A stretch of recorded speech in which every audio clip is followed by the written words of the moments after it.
ça crée des lourdeurs administratives énormes, dont la caricature a été en 2010 le livret personnel de compétences. Le livret personnel de compétences, le LPC. Alors ça, c'était un chef-d'œuvre de directivité. Quelle était l'idée? L'idée de dire il faut que de la maternelle à la terminale, on puisse évaluer les compétences des élèves. Et concrètement, les compétences qui sont dans le socle, puisqu'on a créé le socle, après des années où il était censé exister et n'existait pas, puisqu'on a mis en place le socle, il fallait évaluer les compétences atteintes, maîtrisées, non atteintes, en cours d'acquisition, etc. Ces compétences, l'idéal, c'est d'avoir un livret personnel que l'élève remplira au fur et à mesure de son parcours.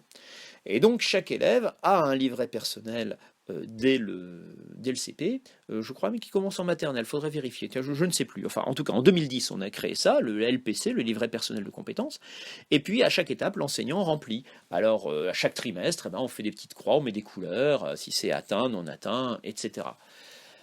Problème, pour la seule année de CM2, les compétences à évaluer, c'est 111 items. 111 à évaluer à chaque trimestre. Attention, vous avez combien? Vous avez 25 élèves dans votre classe? 111 items x 25, vous faites le calcul? Vous vous retrouvez avec 2500 croix à mettre. Bon, là, on a atteint un niveau de précision caricaturale, et c'est là qu'on a vu par exemple le CRAP, qui est l'association qui publie les cahiers pédagogiques, une revue d'excellente qualité que je vous conseille, le CRAP qui a milité depuis des années pour l'évaluation par compétences. Il a ironisé sur le livret personnel de compétences, il était contre, alors qu'en fait il était toujours pour l'évaluation par compétences, mais là ça devenait tellement caricatural, il a appelé ça l'usine à cases. Voilà, à cases, puisqu'il fallait cocher les petites cases, quoi. L'usine à cases, oui, ça rappelle une usine à gaz par sa complexité. Donc, en fait, on a transformé des occasions de responsabilisation, des occasions d'assouplissement de la forme scolaire, on a transformé ça en des dispositifs de rigidification supplémentaire, en des dispositifs de renforcement de la rigidité du management. Alors au milieu de ça, comment font les enseignants au quotidien? Eh bien les enseignants, ils s'enferment un peu dans des routines incertaines. Incertaines parce qu'en fait on ne sait pas très bien où on va, mais on le fait, voilà. Et on fait et on se laisse porter comme une routine. Qu'est-ce que c'est qu'une routine? C'est un dispositif, un programme, une procédure. Une routine, c'est une procédure qui fonctionne d'elle-même, toute seule. Et en fait, elle est tellement bien encadrée par toutes les procédures qu'il y a autour qu'elle parvient à fonctionner toute seule, sans se poser de questions. Et d'ailleurs, une routine, c'est un peu un pléonasme, c'est forcément incertain, une routine. Ça répète toujours la même chose, sans but particulier. Le but, ça, c'est le programme dans l'ensemble qu'il a, mais c'est pas la routine. Et les enseignants s'enferment dans des routines incertaines. Je mets entre guillemets parce que cette expression vient de la sociologue Anne Barrère, qui a publié un livre il y a une vingtaine d'années, qui est toujours d'actualité, qui s'intitule Les enseignants au travail, sous-titre Routines incertaines. Alors, les enseignants s'enferment dans des routines incertaines. Pourquoi je dis ça? Je précise un petit peu. D'abord parce qu'ils font des efforts pour s'ajuster. Eh oui, ils passent leur temps à faire des efforts pour s'ajuster. En fait, plus le cadre est directif et contraignant, eh bien plus il faut faire d'efforts pour s'ajuster. Parce qu'au fond, l'enseignant qui doit faire un EPI au collège, un enseignement pratique interdisciplinaire, risque bien de passer plus de temps à se demander comment il va organiser les horaires de ses élèves pour y caser l'EPI, en collaboration avec son collègue d'une autre matière. Il risque de passer plus de temps à se poser cette question-là, à se demander comment il va organiser les horaires, que à réfléchir au contenu pédagogique de l'EPI lui-même. Donc, on fait beaucoup d'efforts pour s'ajuster parce que les contraintes sont extrêmement précises, rigides, tatillonnes même, donc ça demande beaucoup d'efforts pour s'adapter et s'ajuster. Et en même temps, il faut s'ajuster aux élèves qui sont pas forcément faciles. Et là, je vous renvoie aux questions du changement du public et des transformations de la société. Donc, on s'adapte comme on peut. Mais des ajustements, ces efforts pour s'ajuster, un ajustement par définition, c'est pas un projet. Un ajustement, c'est une adaptation. Donc on se laisse porter par le projet et on essaie de le suivre. Mais on est dans une situation d'exécution, on suit, mais on ne prend pas réellement l'initiative. Alors je vous donnerai quelques exemples d'efforts pour s'ajuster et je vous montrerai en quoi ces efforts sont contre-productifs. C'est-à-dire ils aboutissent parfois à l'effet inverse de l'effet escompté. Allez, un premier effort pour s'ajuster, voilà, par exemple, relever les notes des élèves. Eh ben oui, les élèves ont du mal, des difficultés, puis il y a des inégalités, et puis on sait très bien qu'il y a un environnement familial problématique. Bon, ben, on va monter les notes, on va éviter de mettre de trop mauvaises notes. C'est vrai que quand vous rendez à un élève, enfin, vous vous rendez bien compte, quoi, que quand vous rendez à un élève le lundi, dès le matin, vous lui rendez un 2, et le vendredi, quand il part, vous lui rendez un 4, c'est dur de lui dire ah c'est super, tu as doublé ta note, félicitations, tu pars en week-end avec l'esprit tranquille en disant j'ai fait une bonne semaine. La semaine prochaine peut-être que tu monteras à 8. Bon, on sait très bien qu'on démoralise les élèves et qu'on les démobilise. Donc relever les notes, ça peut être une forme d'ajustement aux conditions quotidiennes qui pourrait être tout à fait justement pertinente pour permettre d'encourager les élèves et de faire en sorte qu'ils s'investissent, justement, qu'ils continuent à s'investir. En même temps, on sait bien que c'est artificiel. On ment à l'élève quand on relève ses notes artificiellement. On lui ment et on n'y croit pas soi-même. C'est malhonnête. On le trompe sur lui-même. Et au contraire, il est nécessaire que l'élève voit bien ses points faibles pour pouvoir agir contre ses points faibles. Donc, relever les notes, on le fait tous en évitant de mettre des notes trop basses, n'empêche que, au bout du compte, ce n'est pas satisfaisant et on sait que c'est contre-productif. Un autre exemple, dédramatiser. Hein. Alors ça fait partie de tous les efforts que font les enseignants au quotidien pour tenir, pour que ça continue. Dire, bon, allez, oui, tu as eu une mauvaise note, mais après tout, c'est peut-être pas si grave. C'est peut-être pas si grave, et puis t'es quelqu'un de bien, et tu es sympathique, et puis tout le monde t'aime bien, moi aussi je t'aime bien. Et c'est vrai que c'est important de développer une relation personnelle avec l'élève. C'est un métier qui travaille sur l'humain, l'enseignement. En même temps, développer une relation affective, on sait très bien que c'est dangereux, et si on le fait simplement pour consoler, là, ça risque de devenir malsain, parce qu'on ne sait plus très bien où est la limite. Disons que cette relation affective, elle n'est pas subordonnée à un projet qui lui donne un véritable sens pédagogique. Et de même, on en arrive à dévaloriser le travail scolaire. Comment vous allez dire à côté à un élève, ah c'est important, il faut que tu travailles à l'école, si quand il a une mauvaise note, vous dites, allez, c'est pas grave, tout en sortira de toute façon. Bon, vous minimisez l'importance du travail scolaire. C'est pas crédible. Donc ce sont là aussi des efforts contre-productifs. Allez, un autre exemple. Valoriser l'élève en lui donnant des tâches accessibles.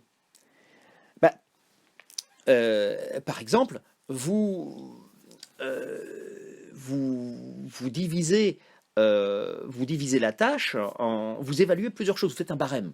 Tiens, allez, l'exemple classique, c'est on va noter la présentation de la copie. Votre copie est bien présentée, allez, vous avez tout de suite 5 points. Voilà, donc là, vous vous dites, bon, il y a des élèves, au moins, ils vont faire un effort de présentation, ils auront au moins 5. Sur les 15 points qui restent, ils arriveront bien à grappiller 5 points, ils auront 10 sur 20. Ouais, super, comme ça va éviter de trop baisser les notes. Tiens, on retrouve un problème dont on a parlé. Mais en même temps, il va se sentir valorisé en se disant, ouais, j'ai réussi à bien monter mes notes. Et puis après, on va valoriser en donnant des bons points, en mettant en place toute une politique d'émulation. Il y aura l'élève qui a eu les meilleures notes en maths, oui, il y a l'élève qui aura eu les meilleures notes en français, et puis il y a l'élève qui aura été le plus dynamique à l'école. Il y a l'élève qui aura été le plus sympathique avec ses camarades parce qu'il les aura aidés, il aura participé à l'entraide et il aura soutenu moralement un autre élève. Et voilà, on valorise des choses dont on sait que ça peut être accessible à des élèves qui ne sont pas forcément à l'aise avec les tâches scolaires habituelles. Et ça, c'est une bonne chose parce que ça encourage l'élève. Et des choses toutes simples, donner des responsabilités aux élèves. en classe, il y aura le maître du temps, par exemple, c'est l'élève qui a une montre, et ça change, ça tourne à chaque cours, quoi, la responsabilité tourne. Et lui, avec sa montre, c'est lui qui va signaler, attention, on est à la moitié du cours, on n'a plus que la moitié. Alors ça, on fait ça dans des établissements où il n'y a pas de sonnerie, par exemple. Ça y est, il est l'heure d'y aller. Enfin, bon, ça c'est une responsabilité, c'est une façon de valoriser des élèves. Les préados ou les enfants, ils peuvent être assez sensibles à ce genre de choses. Ou leur donner une responsabilité lors d'une sortie, il y a l'élève qui tiendra la caméra. Ah, alors lui, attention, hein, il a la caméra, il a une responsabilité. Bon, on le valorise. Et ça, c'est bien pour l'impliquer dans le système. Moi, j'avais lu dans des consignes officielles sur les IDD à l'époque, c'était les itinéraires de découverte au collège. On suggérait en disant, bah, on va faire par exemple un projet sur l'Afrique. Eh bien, il y a un élève, son travail dans le projet, ça sera de jouer du djembé. Ah oui, parce qu'il se trouve qu'il sait jouer du djembé. Bon, on se doute bien que l'élève à qui on va demander de jouer du djembé, c'est pas l'élève qui est fort en géographie. Et pourtant, ce projet sur l'Afrique, c'est un projet de géographie. Mais ça va valoriser cet élève parce qu'en même temps, c'est vrai que vous montez un événement à l'échelle du collège sur le thème de l'Afrique, avec de la cuisine africaine, avec des éléments sur le problème du développement et l'intervention d'une ONG qui va vous parler du problème de la désertification dans le Sahel, et puis en même temps un fond sonore de djembé. Eh bien écoutez, en soi, c'est un vrai projet pédagogique très intéressant. Et ça va valoriser un élève qui n'aurait pas été valorisé en travaillant sur la géographie, par exemple. Donc voilà, en soi, c'est une bonne chose. Le problème, c'est qu'en faisant ça, on détourne aussi l'élève de l'essentiel. Et on va survaloriser des choses qui sont peut-être au fond secondaires. Donc on ne le trompe pas, quoi. Lui, c'est bien qu'il reste mauvais en maths. Donc ça ne suffit pas, quoi. Et c'est pas toujours satisfaisant. Parfois, on en fait un peu trop dans ce domaine, et cette valorisation devient un peu un mensonge. Un autre grand classique dans les ajustements, c'est déscolariser les activités. C'est-à-dire qu'on essaie de gommer le caractère scolaire des activités. Le grand classique, c'est l'enseignement par le jeu. On va apprendre avec des jeux, en faisant des jeux, des activités ludiques. On va faire des sorties aussi. Alors ça, c'est une formidable méthode pédagogique parce que ça limite l'autocensure des enfants. L'autocensure, c'est les élèves qui se trouvent tout de suite déstabilisés quand on leur dit « Ah bah vous allez, on va faire des maths. Oh, les maths, je suis mauvais en maths. J'y arriverai pas, j'y arriverai pas, j'y arriverai pas. » Et là, c'est pas la peine, quel que soit l'exercice que vous lui donnez, il n'y arrivera pas. On a fait un test là-dessus, hein, en donnant dans 2 classes différentes, on donne le même exercice, exactement le même, un exercice de géométrie. Dans une classe, on dit que c'est de la géométrie, dans l'autre classe, on dit que c'est du dessin. Eh bien, qu'est-ce que vous croyez? Dans la classe où on a dit que c'était du dessin, les résultats sont meilleurs. Et pourtant, c'est exactement le même. Simplement, on a intitulé différemment. Pourquoi? Parce que le dessin, au fond, c'est moins scolaire que la géométrie. Et donc, l'autocensure des élèves est moins forte. Donc voilà, si on fait des jeux, si on fait des sorties, on peut espérer que là aussi, les élèves vont s'impliquer dans les savoirs, ils vont apprendre, et ils vont être moins inquiets, moins anxieux, et moins déstabilisés par le cadre scolaire, qui est quelque chose qui en soi est intimidant, par la forme scolaire justement. C'est tout à fait vrai, et en soi c'est une bonne idée, évidemment. Et là encore, toutes les idées que je donne sont bonnes, hein.